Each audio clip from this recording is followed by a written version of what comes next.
જોઈ રહ્યા છો ગુજરાતની એક એવી ચેનલ કે જે તમારા શહેરના પળે પળના સમાચારો તમારા સુધી પહોંચાડે છે।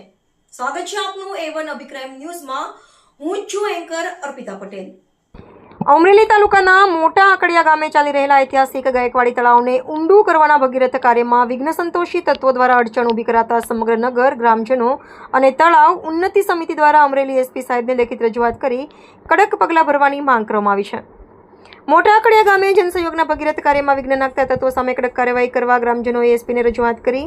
ગ્રામજનોના જણાવ્યા મુજબ મોટા આકડિયા ગામે પાણીની અછતની સમસ્યાના કાયમી ઉકેલ માટે સરકારના નાની સિંચાઈ વિભાગની દેખરેખ હેઠળ અંદાજિત રૂપિયા 1 કરોડ 14 લાખના ખર્ચે 500 વીઘામાં ફેલાયેલા ઐતિહાસિક ગાયકવાડી તળાવને ઊંડું કરવાનું પ્રશંસનીય કાર્ય છેલ્લા 1.5 મહિનાથી પૂરજોશમાં ચાલી રહ્યું છે।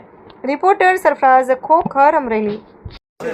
મોટા આકડિયા ગામે જે ખેત તળાવમાંથી માટી ઉપાડવાના લઈને પ્રશ્ન ઊભો થયો હતો, તેમાં આજે સમગ્ર આકડિયા અને આસપાસના ગામના તમામ સમાજના લોકોએ અને આગેવાનોએ આજે કલેક્ટરશ્રીને આવેદનપત્ર આપ્યું છે કે ગામમાં તળાવમાંથી ફરીથી મંજૂરી મુજબ માટી ખોદવાનું કામ ચાલુ કરવામાં આવે।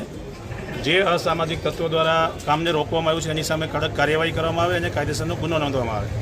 સાથે સાથે જે 2 આગેવાનો ઉપર ફરિયાદ દાખલ થઈ છે તેને ખોટી રીતે ફરિયાદમાં આરોપી બનાવવામાં આવ્યા છે, તે ફરિયાદ તાત્કાલિક રદ કરવામાં આવે। એસપી શ્રી અને કલેક્ટરશ્રી બંનેને રજૂઆત કરીને આ વાતને રજૂ કરવામાં આવી છે, ત્યારે બંને તરફથી યોગ્ય કાર્યવાહી અને ન્યાય તરફી કાર્યવાહી કરવા માટેની ખાતરી આપવામાં આવી છે। સમગ્ર આસપાસના વિસ્તારના ગામના લોકોએ આજે શાંતિપૂર્વક મૌન રેલી કાઢીને પોતાનો અવાજ કલેક્ટરશ્રી અને સરકાર સુધી પહોંચાડવાનો પ્રયત્ન કર્યો છે।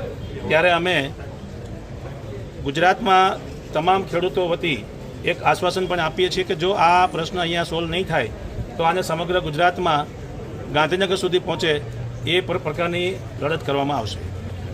દાદા 500 વીઘા જમીનમાં આવેલું તળાવ છે। આ તળાવને ઊંડું કરવા માટે સરકારે 1 કરોડ અને 13 લાખ જેટલી રકમ ફાળવેલી છે। આ સરકારી જમીન છે, એમાં ગામ લોકો 1.5 મહિનાથી તળાવ ઊંડું કરતા હતા। આ બહારના 2 લોખા તત્વો નરેશભાઈ વાળા ચિત્તલના અને એમણે સ્થાનિક 2-4 વ્યક્તિઓને ઉશ્કેરી અને આ તળાવને ઊંડું કરતા રોકવામાં આવ્યા છે। ફરી વખત કાર્યપાલક ઇજનેરને મંજૂરી આપી તો બીજે દિવસે એ લોકો ટોળું લઈ અને ગાળો બોલી અને આ કામને રોક્યું છે। અમારે એક જ અવાજ છે કે ભાઈ આ તળાવ શાંતિથી ઊંડું થાય, તમામ લોકો શાંતિથી સાથે રહે અને આ ગામના તળાવનો લાભ આજુબાજુના 10 ગામને મળે તેમ છે।